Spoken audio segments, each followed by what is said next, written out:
the weekend started and ended with Kyle Larson on both ends. And I mean, 181 laps led, sweeping of the stages. There really was no contest for the majority of that race, even at times.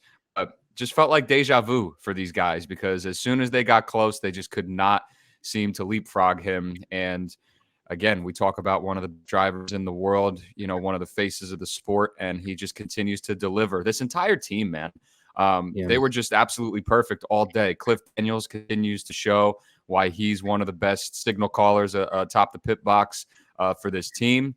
And for Hendrick Motorsports, I mean, they're second in 2024, and Kyle Larson now takes over the points lead with Chevrolet also winning the first 3 races of the year. But like you said, it's like the real quote unquote, the first real race, right? Get to see what these guys and these teams are made of, take away all of the chaos and just the nature of super speedway racing. And we get a much greater indication, especially from the manufacturers, understanding Toyota and Ford's new body and kind of where they stack up in comparison to Chevrolet. And obviously Chevrolet is still winning all these races. But we'll certainly talk about some of those drivers and just kind of the state that those manufacturers are in. But for Kyle Larson, big win. It was awesome to see him celebrate with his son Owen on the front stretch. Really cool moment with those two.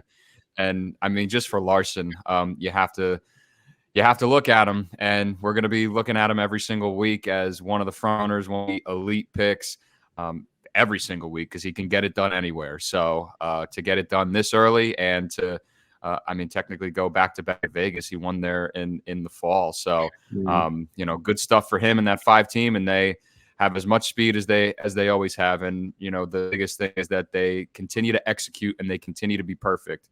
And I think the scarier thing that kind of, we can draw back to as well with Larson is we talk about how he gets wrecked out in every super speedway. And I know that his super speedway results still aren't great, but we're starting to see a little bit of the upward trend, I feel like, in that department first. And so if he could put together more finishes and actually finish the races on these super speedways, I mean, he could be borderline untouchable once again. We could be looking at a potential 5 win, maybe even more for Larson this year, judging how the rest of the progression of the season goes. But still, just a statement made by that 5 team this weekend in Vegas, man.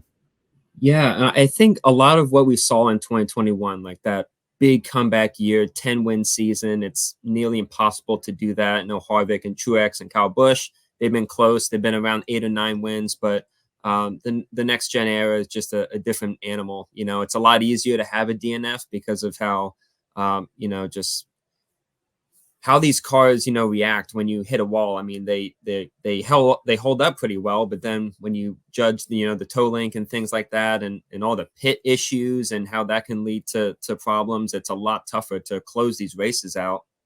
And he hasn't been able to match that number from 21, but these last 2 years, I feel like he's just as dangerous. And Sunday he was, on average, he was second. That was his average running position. He had a near perfect driver rating. 148 out of 150. I don't know where that 2% was. He didn't lead every lap, so I guess that was it. But it's wild how much you can achieve statistically in one race. He's leading stage points now this year. But I mean, we texted a little bit during the race, and I felt like Reddick had a little bit of something for him.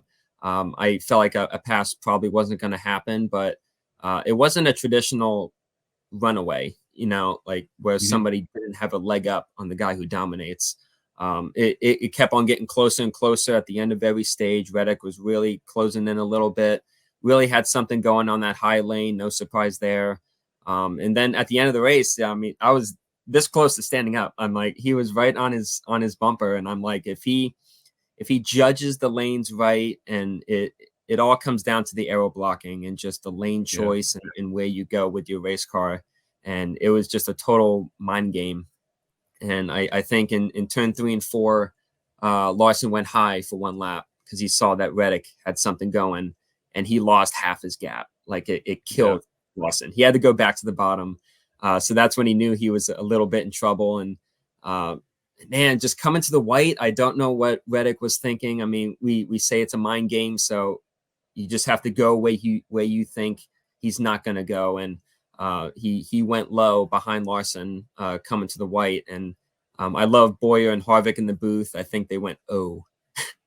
As soon as they saw him go down, one of them went, "Oh," because they knew he was in trouble once you get behind him like that. And yeah, he washed up and it was over. And I know Reddick is kind of rethinking that move. But again, it's just where you put your car. And once you have the lead in these type of cars, it's such a massive advantage, and it's an advantage that's earned.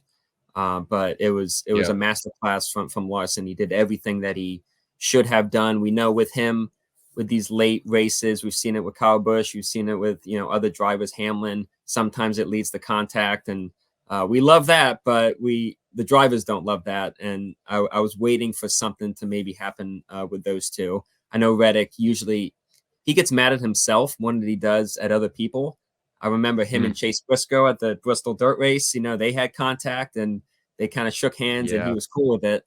So I wouldn't expect any hot blood between those two. But as you said, you mentioned it before with Reddick and what this team is capable of. They have so many issues, with pit road, and a lot of guys did.